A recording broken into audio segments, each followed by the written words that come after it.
Sinubukan nga sana mga idol ng Phoenix Suns na pumalag at makapag-comeback sa game kanina kontra sa Philadelphia 76ers matapos silang magkaroon ng scoring run sa fourth quarter na pinangunahan ni Dillon Brooks na merong 28 points. Sa problema, hindi pa rin naman ito naging sapat matapos silang kapusin ng oras at maprotektahan pa ang 76ers ang kalamangan nito.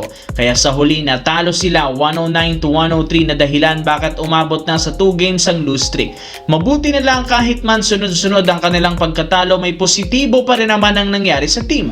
Isa dito si Devin Booker na nagbalik na nga at nagtala agad ng 21 points sa kanyang unang pagbabalik matapos ang injury. Kahit man kita sa pag-struggle ang shooting nito, wala na rin naman ito masyadong nararamdaman. Kailangan lang naman itong makuhang muli ang kanyang rhythm at siguraduhin magbabalik na ang lakas ng Phoenix Suns. As of now, nasa magandang pwesto pa rin naman ang Phoenix Suns bilang pang-7. At syempre kailangan nilang makakuha ng panalo para maiwasan ang sunod-sunod na pagbagsak. Sa kabilang banda, naipanalo rin naman ng Los Angeles Lakers ang kanilang game kanina laban sa Golden State Warriors 105-99 sa kabila ng hindi dito paglalaro ni Luka Doncic matapos mag-step up ang mga natitirang superstar kagaya ni LeBron James na merong 20 points kasama dyan ang ginawang scoring sa umpisa ng third quarter at pag-take over nito sa fourth quarter para maselyuhan ng panalo. Ito ang mismong dahilan bakit nananatili pa rin sila sa 5th seed na merong record na 32-19.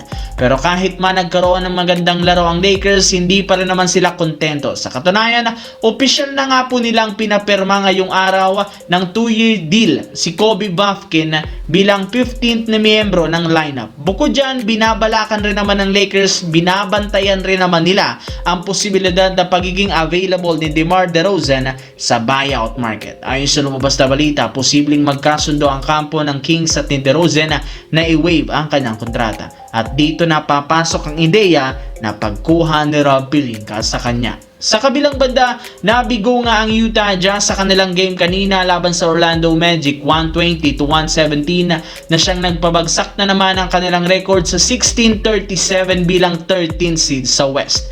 Pero kahit man natalong muli ngayong araw, may ilang magandang bagay ang nangyari sa team katulad ng naging performance ng bagong player na si Jaren Jackson Jr. na nagtala ng 22 points na siyang tumulong sa opensa lalo kay Lauri Markkanen na gumawa rin naman ng 27 points. Ito ang mismong dahilan bakit sila nakasabay at nakalamang sa kalagitnaan ng bakbakan. Kahit man kakasali pa lang nito, napakalaki ang impact nito na binibigay sa Utah Jazz. Kaya malinaw na kapag mas tumagal, mas nakabo silang chemistry, malamang sa malamang kayang-kayang mag-compete ng Utah Jazz sa Western Conference laban sa pinakamalalakas na contender.